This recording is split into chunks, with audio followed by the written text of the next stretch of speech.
My first night working alone. Share spooky gas station / convenience stores stories to help keep me up. Stop at gas station at 2 a.m. Go in to buy drinks and snacks. One of the workers is running a floor machine over trail of smeared blood all the way down one aisle to the back. My sleep deprived brain doesn't process this. Make eye contact with the guy at the register and the cleaner. Walk straight to the back for the drinks. Grab the chips on the way to the front. Ask if there is any fresh coffee. And tell him never mind when he mumbles something incoherent. Pay and leave. Nearly shit myself when I realize what just happened. I like to think the locals just straight murdered someone, and I walked in and out with nothing but a tip of the hat. Like I see this every day. I worked the gas life for 10 years or so until I couldn't tolerate humans anymore and mentally shut down on everyone. Walking home from work sometime between 2 to 4 a.m. approaching the corner gas station / tire shop normally would be deserted at this hour.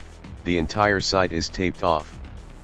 And a crew of 20 people in high-vis vests are walking about under the lights. Mostly near the pumps as I arrive. A uniformed police officer rapidly steps out of the darkness and into the bright overhead light. Stops directly in front of me. Scans me up and down. Then walks back across the street. There are 3 or 4 police cruisers parked off the road with lights off. The officers are all standing in the dark, watching the activity across the street. As I'm passing by, an older man exits the building and asks someone if they found what they're looking for. Yet no crime / hazmat event / anything is ever reported in local press. Employees have no clue either. It was just spilled cherry. I see. Definitely blood. This was in some random native-run place in the middle of nowhere in rural BC, so I can absolutely believe they had at least just beat the shit out of someone and dragged the body out back. Not my story, but an old co-worker's. Would have been around the mid to late 1970s. Be co-worker in younger, more rebellious days. Go to gas station one night with mildly hoodlum friends. Guy behind the counter asks if everyone wants to be part of a trick. He pulls out a deck of cards and shuffles. Holds out the deck. Take random card and don't show anyone. Stand back against the wall. Holding card to chest. Guy behind the counter dials a number and hands over phone. Heavily accented Indian voice says exactly what the card is. Get spooked. Rest of night is ruined. Still haunted by it decades later. The guy later became a born-again Christian and thought Lord of the Rings was satanic. I'm assuming it was just a dumb magic trick, but I've always found the details interesting, as well as the fact that the guy behind the counter would go to that much effort just to possibly spook some random teens. How do you get hired? What answers do you do on the fucking personality questionnaire that it asks you to click one of 5 circles closest to the binary answers you agree with on a simple question?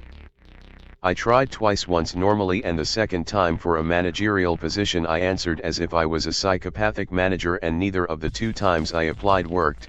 I applied to so many fucking stores. Deadass applied online and then walked in 6 a.m. the next day with my resume printed out. Dude says he's hiring his replacement when all I did was the right boomer ritual. Halifax. Maybe it was Halifax Jack, who hits you in the back with a baseball bat. The fact that the guy behind the counter would go to that much effort just to possibly spook some random teens. If I worked at a gas station, this is exactly the sort of thing I would do to kill time.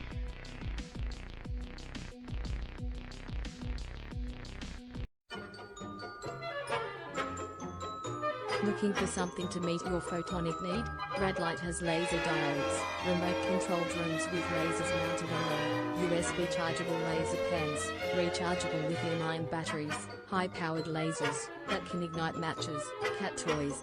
Hell, if you got enough money, they'd probably sell you a Jewish space laser. Welcome to Radlight. Point with precision, present with confidence. Visit us at radlight.dev. Tell them the Atomic Shaman Sweat Lodge sent you.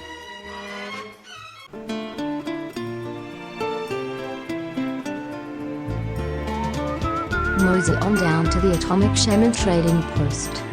We have t-shirts, decals, refrigerator magnets and other swag for sale. What better way to show your support for the show? Our merch can only be found on t.pub/link/Atomic Shaman Trading Post.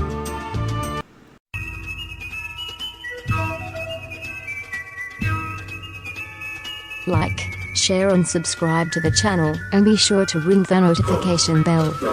You can follow us on Twitter at Motel and RV Park. Catch the live streams on Rumble. Listen to text-to-speech stories on Atomic Shaman TTS on YouTube.